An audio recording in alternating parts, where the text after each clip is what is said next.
SOUN stock next week in this 1 minute video covering technical analysis, price predictions, and whether SoundHound AI is a buy or sell. So looking at SOUN, we are sitting at approximately $7.06. 16% off for the day is a very good price. And just to give you more context, I'm using my strategy and system that has previously given me thousands of wins in 2023. I'm telling you this right now because I've documented everything and it's all truth and it's all uploaded on my YouTube channel, so you can check it out yourself. But nonetheless, with SoundHound AI, I'm still relatively pretty bullish. And how is this going to look like? How is this approach of mine going to look like? Previously, I mean, the price needs to give me the rules.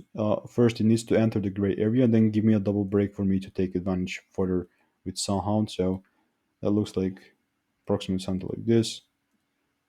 Enters the zone and then gives me the rules. Can this not happen? Of course, right? More likely than not, it's not going to happen. But this is kind of the sniper approach.